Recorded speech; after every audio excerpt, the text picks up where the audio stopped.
Good morning to everybody, and welcome to this hearing today on hazardous materials. Welcome to the Inspector General and to Deputy Secretary. Thank you for being with us today.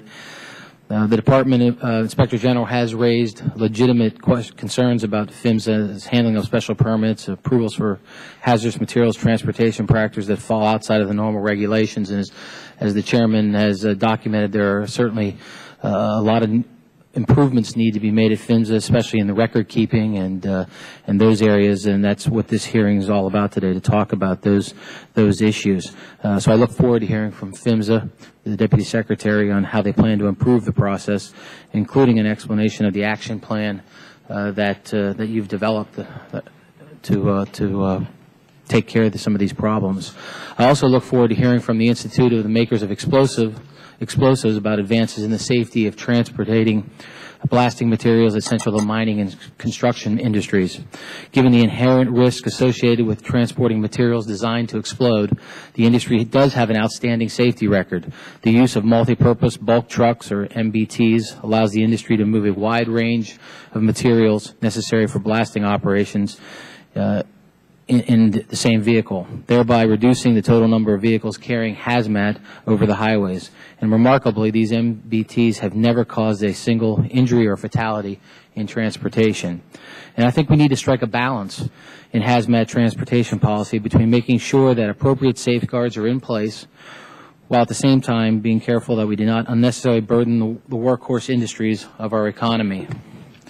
Safe and efficient transportation of hazardous materials is enormously important to the national economy and our way of life. 28%, or nearly a third, of all ton miles of annual freight on our roads, rails, waterways, and air cargo is considered a hazardous material. These shipments include everything from heating oil, gasoline, fertilizer, drinking water, chemicals, and medical materials used to treat sick folks. It's absolutely necessary that we are able to safely and quickly deliver a wide range of potentially dangerous materials without unnecessary bureaucratic interference. Hazmat carriers have a remarkable safety record. The percentage of movements of hazardous goods result in an injury or fatality is an astonishing statistic. I've said it before, but 0.00002% result in injury, and about 0.00014% of movements result in a fatality. There are about 4 times as many deaths caused by lightning strikes annually than by hazardous material transportation accidents. And as I said, this is a remarkable safety record, and I think this is the measurement that we need to use to determine what we're doing, if it's right or if it's wrong, not how many permits are rejected.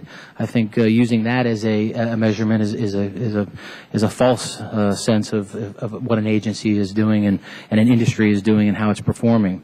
Of course, when you're talking about moving dangerous goods, there's going to be risk, and there are going to be accidents. There's no way to completely eliminate risk. What we need to do is make careful choices about where we can best use our resources to minimize the risks. And I know that PHMSA is very short-handed, and it's very difficult for the number of people they have to move forward on some of these things, but we've got to make the effort. We've got to do what's necessary to make sure that they do keep the records, that they do have a process in place for these special permits, as much for safety as is for industry, so that they know when they're going to apply for a permit, they know what the process is and they can count on some consistency when they're doing that. We don't want to knot the system up and create red tape that will cease to be effective for the user, and that could damage our economy and our society. So I look forward to hearing from our panelists, and with that I yield back, Mr. Chairman.